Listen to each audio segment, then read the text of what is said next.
Welcome to the D6 Family Ministry Podcast, a place where ideas, principles, and personalities come together to give you a ministry advantage that empowers the church and home. I don't know anything more important in our society or in the kingdom of God than to help the church, help the family. Discipleship is not an event, it's a way of life. And one day it just hit me that discipleship at home was not about doing more. It was about inviting Christ into what we were already doing. The goal of family ministry is not families sitting on the couch holding hands and singing Kumbaya. The ultimate goal is families that love God, love people, and make disciples of all peoples. So that's why you're here. You're here to say 1 hour a week, as significant and as awesome as it is, we know that it's not enough and we want to be intentional with every hour. You're listening to the D6 Podcast. Here are your hosts, Marianne Howard, Ron Hunter, and Josh Wooten. Oh, I'm so excited about today's guest. Before we get started, I wanted to throw this question out to you guys. What is one of your favorite memories of an activity that you did with your grandparents growing up? Oh, I grew up with my grandparents, and my dad was a musician who traveled on the weekends. So many weekends were spent at my grandparents' house, and my parents actually passed away early. So I lived with my grandparents for quite a while. So they played an integral role for me. So there are many, but one of my favorites is they would take me and my sister camping every single summer. And that was the highlight of my summer. They had a camper and we would play Yahtzee and a skip bow and all these board games. And we would, wager ham sandwiches and things like that we were, in my mind, I wasn't going to eat lunch unless I won this game. But my grandparents always had carved out a couple of weeks out of every summer and took me and my sister camping. And it was just some of my fondest memories growing up. Mm-hmm. Mm. And for me, there are so many. I had a grandfather and grandmother right down the street from where we live, just like 6-7 houses down. And unfortunately, my grandmother passed away when I was in first grade, but the rest of my whole developmental years was really close to my grandfather. And there were so many, but I remember riding the lawnmower with him, which may not be a safe thing to do today. Riding lawnmower, but he also would find these big limbs that fell off the trees that were still sturdy. And he would teach me how to vault across the ditch or something. I mean, the things that little boys just kind of love to do. And there was always something. And he would take a weekend trip and I would ride with him to go visit an aunt or an uncle. It would be one of his siblings he was going to visit because they were not feeling well. But man, I was going somewhere with my grandfather and it was the greatest thing in the world, just being with him. What about you, Marianne? My Nanny Annie could make... Nanny Annie? Now, where did this thing come from? My Nanny Annie. That's her name. I love that. Yes. And my Nanny Annie was an amazing, remarkable woman. And she could grow a mean tomato thing. A vine. Tomato vine. Oh, wow. So she taught me a lot about gardening. She taught me how to play the piano, and kind of like you guys, it was just unique and special and different. It was such a different time. It really didn't involve TV and screens and technology because we didn't have it back then, but she just taught me how to work with my hands as a woman. And I value that. I miss her. So yeah. I didn't know you could play the piano. A little bit. A little bit. I'm telling you, next time you come to Nashville, Marianne, we're writing a song about Nanny Annie. Let's do it. And we're gonna make that happen. Okay. Oh man, I can't wait to hear this. This is gonna be good. I was speaking somewhere recently and I was using an icebreaker of what's your favorite candy bar. And I threw up some candy bars, had people raise their hands for which ones they liked. And I keep adding selections to see what happened to the room. And of course, the people who picked Three Musketeers, I just told them they were horrible. Those are the worst candy bars in the world, for various reasons. And then I threw out there, I said, but once a year I eat a Zero bar because that was my grandfather's favorite candy bar. And I said, they're horrible. But I eat one just to remember when we used to go to the store and get a bag of treats. and some chocolate yoo-hoo. Do you remember chocolate yoo-hoo?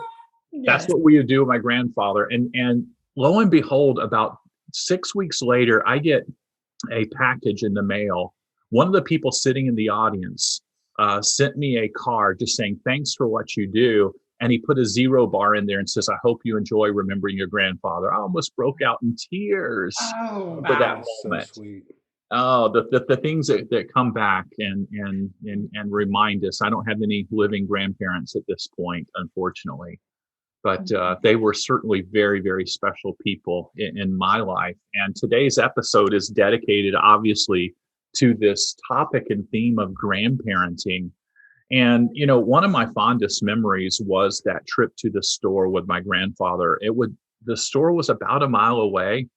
And when we had in the cousins, my grandfather would make it a big deal that we would all walk. And there would be like a group of like 6 of us on the way walking. And that seems foreign to have 6 people. That looks like a gang, when you're walking in a neighborhood now. But we were a little bitty. We'd walk to the store and he'd say, pick out what you'd like. And we all kind of knew what that meant because it happened often enough.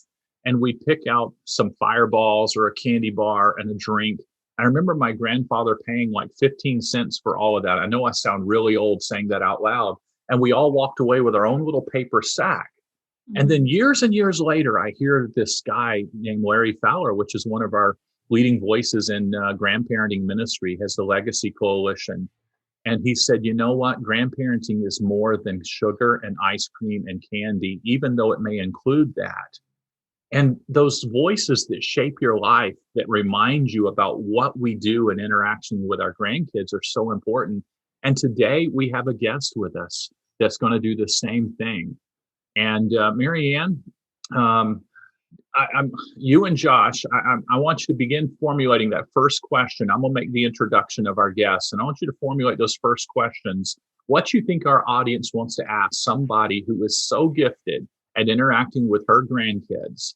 I've seen this. And by the way, at our church, we have what we call a student Sunday, where it's a student takeover, and students come in and teach all the adult life groups. Probably for 2 or 3 years in a row, her granddaughter came in and taught our life group in our class, and she killed it. She just did so amazingly well. And I could just see evidence of Miss Carol shaping her granddaughter, and that's just one of, but very, very gifted. But Miss Carol Reid is an editor at our organization. She's one of the most creative souls that you would see in the creation of product and content. She's been so instrumental. She's the founding behind our nursery product line. That's a teaching nursery, and we believe in teaching at all ages. This is her handiwork. Her fingerprints are all over this. So welcome, Miss Carol Reid, to the D6 podcast, and for being willing to join us today. Thank you. It's good to be here.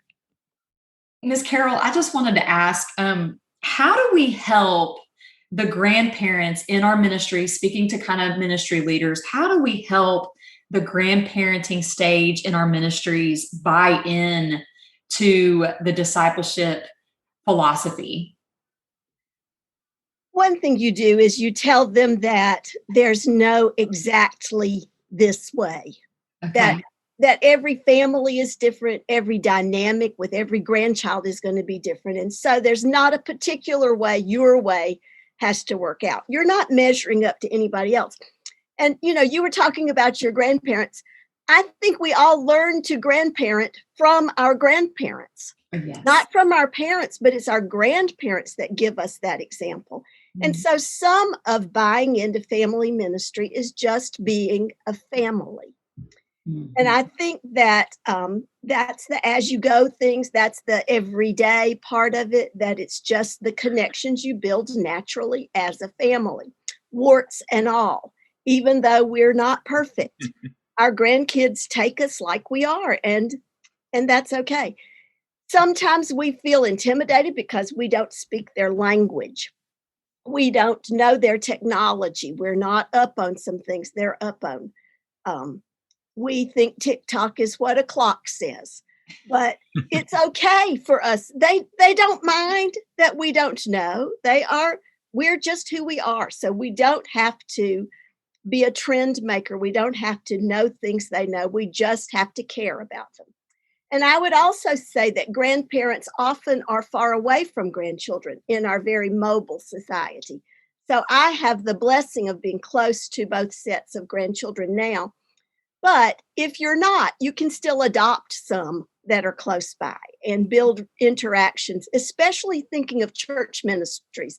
People will let you borrow children to grandparent, even if you don't have yours close by, or if yours are grown or you don't have your own. If you get to be my age, borrow some grandchildren, because I saw babysitters are going for $10 and $12 an hour. Goodness, people will be glad for you to borrow their children for a little bit.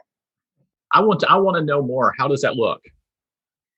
Well, in a natural situation in a church, there are friends and families that you grow closer to. And so for me, through nursery ministry, I've contacted a lot of people that would feel safe and comfortable loaning me their children. But there's also the kids you just park next to or stay in the or sit next to at church. And so because you become a friend of the family, you make those connections and you say, okay, I think it's great for your family to come home with my family. Or I think of others in our church who said, we're going to let the kids choose where to eat today, and we're taking you out for Sunday dinner, because they knew the kids were always choosing McDonald's, which they could afford. And so you take the family out to Sunday lunch. And so you build a little relationship with borrowed grandchildren. That's awesome. That is awesome. You actually answered. That's probably one of the more practical ways that I've heard that just seems very natural and easy. One of my first questions I wanted to ask you is, what are some practical ways that we can connect grandparents within our church to these younger families, specifically those that may be in a situation, like you said, where these kids' grandparents may be on the other side of the country or may not be as close in proximity? And what are some natural ways, other ways, if you've got any, like whether it's an event or an initiative or anything that we as church leaders can do to practically connect grandparents and younger families within the church? I've seen churches that do some things like adopt a kid, and they made cards, like missionary prayer cards or baseball cards of each of the kids in the church, and the older people then adopted one. And that was their kid to pray for, to put their picture on the refrigerator that year, to remember their birthday, to send a little present or a card from time to time, and maybe even to take them with their family somewhere. The Pray For Me campaign that Tony Soder has done has been a great way to connect generations through prayer, so that you have a responsibility to pray for that younger kid. So churches can do formalized things like that, but it doesn't have to be formal. It doesn't have to be fancy. There was a lady at our church who gave a birthday card to every kid. She intentionally made sure every child in our church had a birthday card from her, and so she became a favorite, of course. Of course. By the way, let me give another shout out. Miss Carol just mentioned Tony Souter. I firmly believe in his ministry. You can Google him, the Pray For Me campaign, and it is a simple and wonderful ways to connect. And it is proven, Dr. Richard Ross talked about this in one of his talks 3 or 4 years ago, that if the grandparents in the church will connect to the kids, when they get older and move away to college, they're more likely to connect with another church, because they know that there'll be another lady there like Miss Carol Reid in that church, even though it won't have her name, but there's to be somebody else who remembered her birthday, who remembered to pray for him or her, or whoever it is, just like Miss Carol did. And Tony Souter's organization helps make that very simple to implement in any size church. So look him up. Miss Carol, here's my question for you. I want to know, as you have connected so wonderfully, here's the way I phrased it. What's 3 of the most important, consistent routines that you would, I'm new to grandparenting. My grandbaby is just months old, okay, at this point. As I'm thinking ahead, tell me up to 3 most important, consistent routines that when I'm around my little one that I need to consistently do as she grows older. What's the consistencies I want to build on? As I look back at my grandparents, there are things they just kind of did over and over along the way that stand out to me. Maybe these are principles more than activities. Whatever I'm just saying, what advice do you have for me? That's my question. First, I would tell the stories, because nobody knows the stories you know. So feel like you are the storyteller of the family, and help them make those connections to the family that's before them by telling your story and telling the story of other loved ones and telling the story of Jesus. So you get the prime job of storyteller to ground that grandchild in your family and in the family of God. And what an opportunity that is. I also think that you should ask the questions. You don't live with them. And so you've got the perfect opportunity to ask questions, have them articulate how they're feeling about things. You're a safe sounding board. I read long ago that grandchildren and grandparents get along so well because they have a mutual enemy, the parents. And so they can get along well because you understand you're in the same context, but you're a safe sounding board for the kids. So you ask the questions and listen well. And the third thing I would say is that you have fun. So I don't know what having fun looks like for you, but we have fun whenever we're together. And so we don't want to disrespect parents, but grandparents have the freedom to do some things that parents cannot do. And it's fun to go to Grams and Pop's house. I'm etching that in stone. Tell the stories of the family and show how Jesus fits in. Ask questions and have fun. Absolutely priceless. Miss Carol, could I ask you, what is your favorite part specifically to your grandchildren? What is your favorite thing to do with your grandchildren? Well, it has changed through the years. I have grandchildren who are 18, 15, 10, and 4.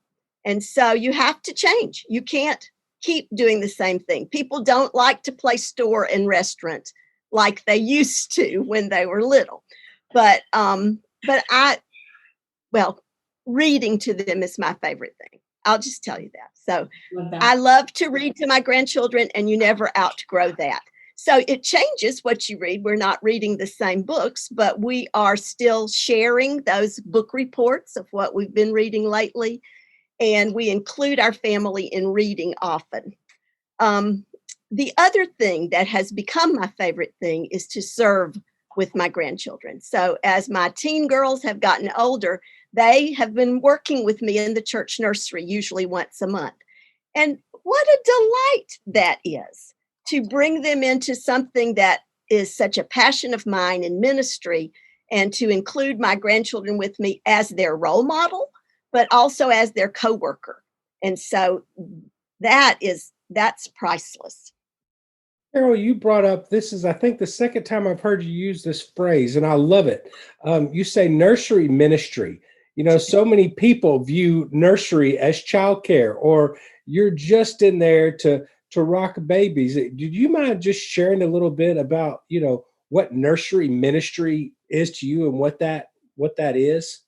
Josh, we can go down a whole nother hour on this, but I really am convinced about the opportunity we have to teach children from their earliest years to love church, to love the Lord, and to love other people in their church if we minister to them beyond just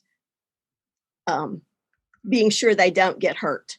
So I am a big proponent of a teaching ministry, a praying ministry for the youngest attendees of our church, and it starts in the nursery. When we come back, here's what I'd like for Miss Carol to begin thinking about when she comes back is, how do grandparents, they often struggle with when a child leaves elementary school into middle school, connecting with that child's heart. I want you to begin thinking about, how does a grandparent stay plugged in as they move into teenage years?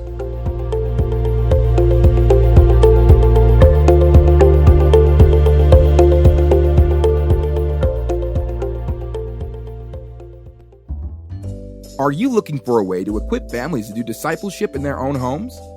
D6 Everyday offers a new at-home bundle option, so you can reach families where they are. The same great D6 Everyday resources now bundled to fit your family. D6 Everyday at-home bundles are a great way to promote discipleship at home, especially during COVID-19 restrictions. Many churches and small groups are not gathering for worship or discipleship training, but you can resource them with teaching helps for the parents and devotion magazines for every member of the family, or about the cost of a Chick-fil-A meal. For more information, visit d6everyday.com. All right. As I have watched various grandparents, some of them are all about being plugged into the little ones when they're younger and when grandparents are so special. But when all of a sudden all adults become less cool, grandparents can fill that role easier than parents can at times. But some grandparents don't adapt as well as those kids become teenagers. And they really struggle to engage their child's heart. Please give us counsel and wisdom on this topic, Miss Carol. Well, I wish I were an expert on it, but I will tell you some of the things that Garnet and I have tried to do as we have had our grandchildren get older. And the first thing I would say is that you tell them the truth. And so they somehow hear it differently from a grandparent than they do a parent. And so it is okay to tell them the truth. Sometimes you also have a long view that because you're a little removed from their current stresses, you have a longer view. And so you can say, this is how I thought. And can you see where this is going? And do you understand that this is why your mom and dad said what they said? And so you're a little safer as far as reviewing things, but you're still telling them the truth. Another thing that I've done for our older grandchildren is to role play. What would you do if you were with a bunch of girls that wanted to get a tattoo? What would you say to them? How would you respond? Would you feel pressured? And so it's just a what if situation. So it's pretty safe to talk about, but I feel like I'm intentionally giving them ammunition, that I'm walking them through when there's no pressure and helping them see things and reframe things as a grandparent. So that's good. It's also okay to set expectations for your grandchildren. So this is how we act, and no, this is not how our family does things. So I still, even as teens, expect them to be mannerly and expect them to participate in the family. So we don't like for people to go off all the time that they're at our house and just be on their screens. They have to interact with all of us. And so we have shared activities. We cook together, or we play a game together, watch a movie together, but at least we're doing things together. So at our house, we don't permit people to just not be included in the group. That's awesome. I got a follow up on your first one. You said, tell them the truth. Yes. What if, again, there are mixed views on this. I have my view for sure. I have a preference on this one, but let's say you didn't have that conversation with your granddaughter and she shows up with a tattoo. How do you tell the truth then? And what I'm trying to get at is oftentimes grandparents begin to tell truth in such a way that it pushes their child away. How do we tell the truth in love and grace is what I want you to really coach some grandparents who, well, we never did that when I was growing up attitude. I want you to help us overcome that. I think that you start at the place where I love this kid more than she will ever understand. I love this kid no matter what her decisions are. She is always going to have a safe place where her grams loves her more than she can imagine. And so we've been communicating that for 15, 18 years with those older grandkids. And so we're not starting at the tattoo. We're starting with Grams loves you no matter what happens. And so that's one, we begin with that premise. And then it's still okay for me to say, I thought you looked better without that tattoo. Or, it's okay because, again, you're not in her face all the time. You can be the old fogey with the perspective, but it doesn't have to be she's not my enemy, and she's never going to be my enemy. She's going to always know that her Grams loves her unconditionally. But I've got to act like that too. So sometimes it's a good thing to sandwich so that you still put the jelly in there, which is the truth, but you can wrap it up in your Grams loves you no matter what. But let me tell you the truth about this, and let's just shoot straight.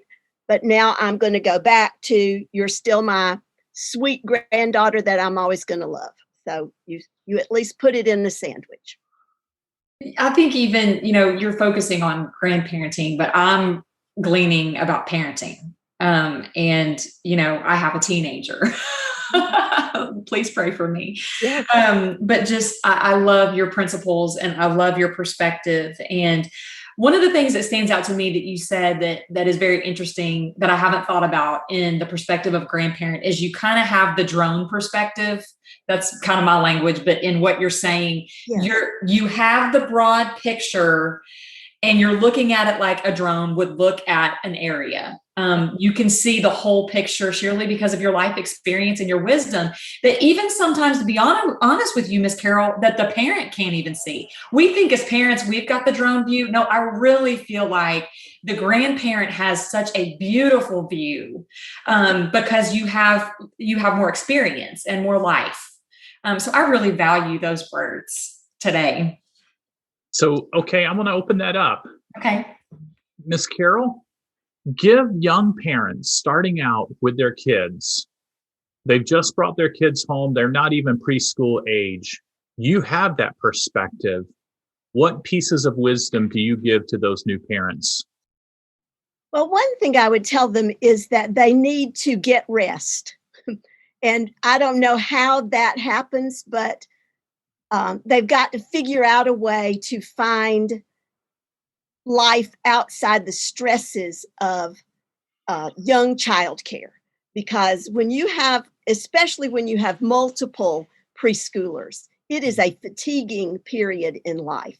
And especially now that so many women are back in the workforce with young children, they are exhausted. And so their perspective is skewed because they didn't get enough sleep. And so I don't know how grandparents, mom and dad, neighbors, and others can help, but you've got to team up to be sure people are rested enough to keep their perspectives from getting way out of whack on this.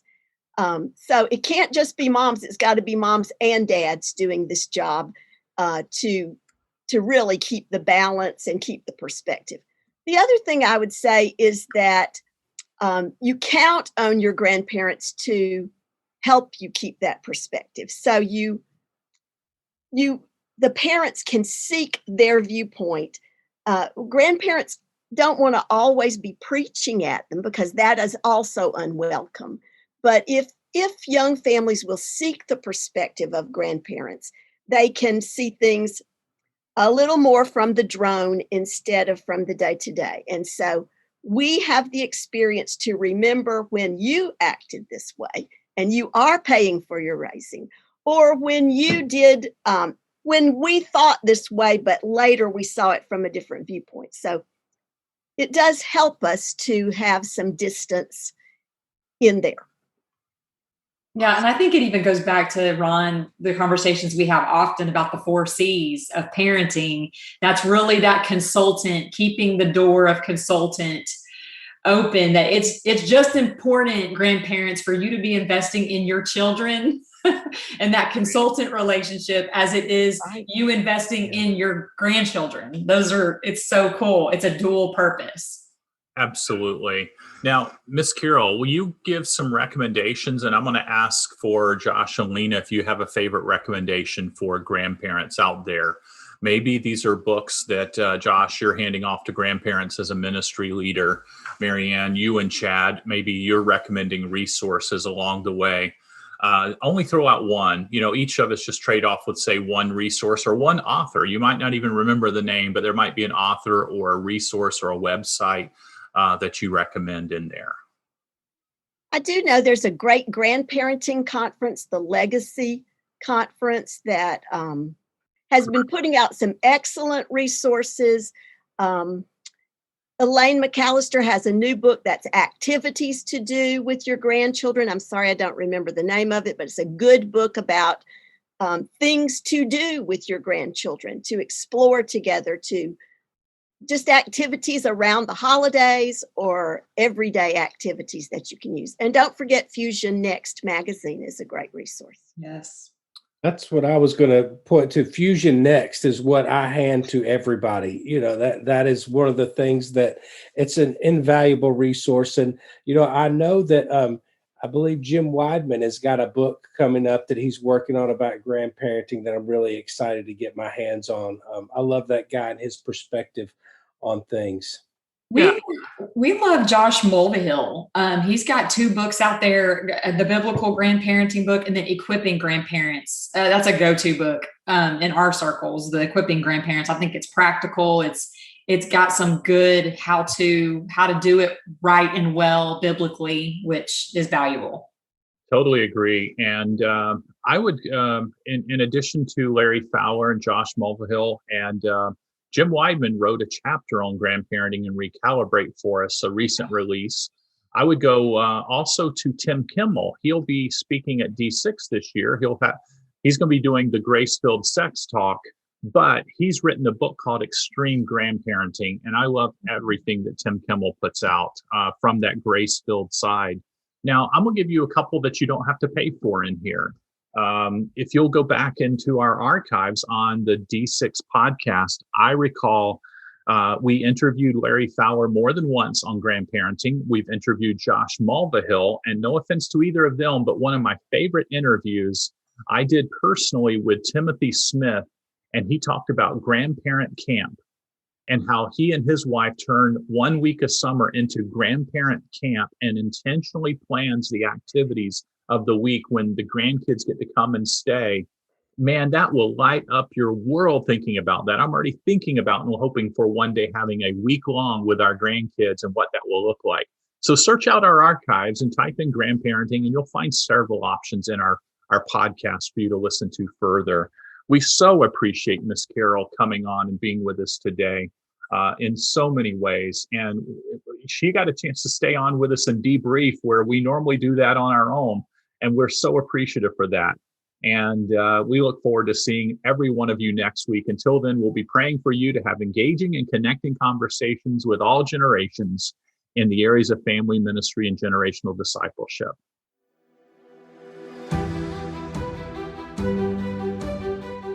You've been listening to the D6 podcast. You can learn more about D6 at d6family.com.